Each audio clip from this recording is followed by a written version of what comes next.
don't know My the favorite words part. yet. No, I don't know the words. I just know. Are you ready for the summer? Are you ready for the good? Yeah. Yeah, but this one. Are you ready for the good times? See? Okay.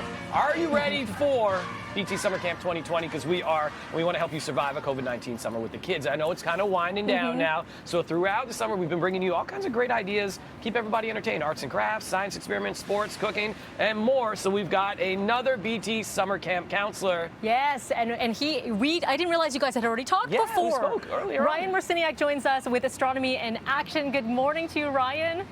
Good morning. It's nice to be back and see you again. It's nice to have you back, and I have questions before we get into what everything's going to happen for the kids that you have planned. I've been telling people about Mars and Jupiter. I've been watching in the morning, and you've probably been like, Devo, you're a dummy. Let me tell everybody what the truth is. Am I seeing Jupiter every morning? Or am I seeing Venus? Or am I seeing Mars? Which is it?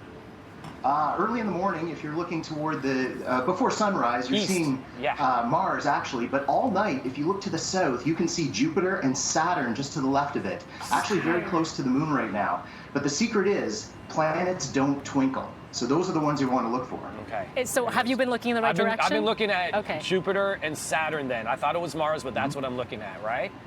Yeah, Mars does come up a little bit later, so that's the one that's a little bit redder than the other two. Awesome. Okay, I needed that settled right now. Ryan, your love for everything astronomy started when you were just 8 years old, right? Yeah, you bet. I saw a solar eclipse when I was a kid, and luckily had a teacher who let us take a look at it with some welder's goggles to protect our eyes. And ever since then, it's just been everything space. So I'm really glad to continue bringing it to you and all the lovely people I get to talk to. And Ryan, whether you're a small kid or you're a big kid like Devo and I, we have a lot of questions, and you learn a lot when you learn about the solar system. It answers so many different things about life in general. So why is it important, would you say?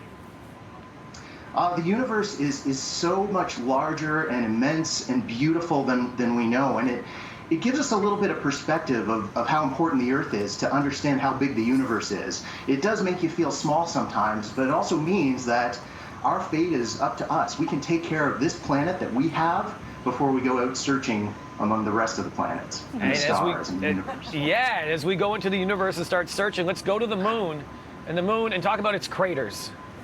Yeah, definitely. We are going to do some moon craters experiment today. I'm really excited about this experiment. This is a real crater on the moon that you're looking at right now, a couple of them. And you notice they've got those bright lines kind of coming off of them, right? Well, we're going to simulate some craters on the moon. And in order to do that, I've got some really fun stuff with me today.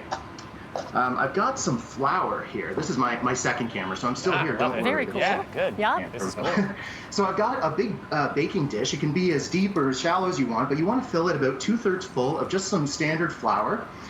And on top of that, we're going to add the surface of the moon. And this is called regolith, but we're using cocoa powder. Yeah, lovely cocoa powder. It smells delicious. And we're just going to shake some over top of our flour. The moon's surface actually has some darker material on the top and some lighter material underneath. And so that's what we're simulating here. Right. Now, how do we make craters? Well, just like in real life, we have to crash big rocks into our moon. And so I brought some rocks with me that I found outside. Nice. That's the big one. We're going to be careful with that one. But I have a few smaller ones as well. And all you're going to do is just hold them over top of your flour mixture and just drop them in. And look at that. It does make a bit of a mess. Oh, wow. But it's a lot of fun to make these big craters. Whoa, that one gave a big splash.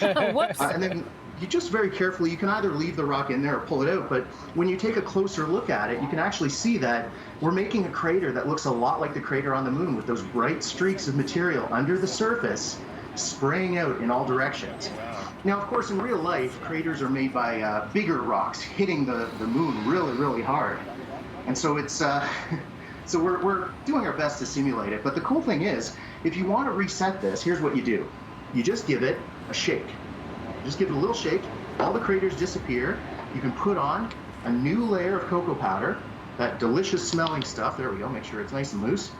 And then you can do it again. And so this is where the scientist comes out, is that you get to experiment with holding the rocks at different heights.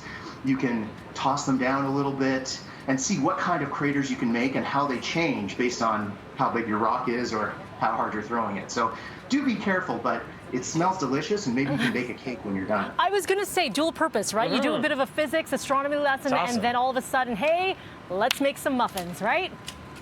We're good to go. Yeah, it's a lot of fun. It's although my wife's a big baker, and she was saying to me that the mix of it is all off. She's got to know the exact amounts and everything. So maybe we just use it as something that smells really That's nice. true. You're gonna be a little off with the measurements for sure.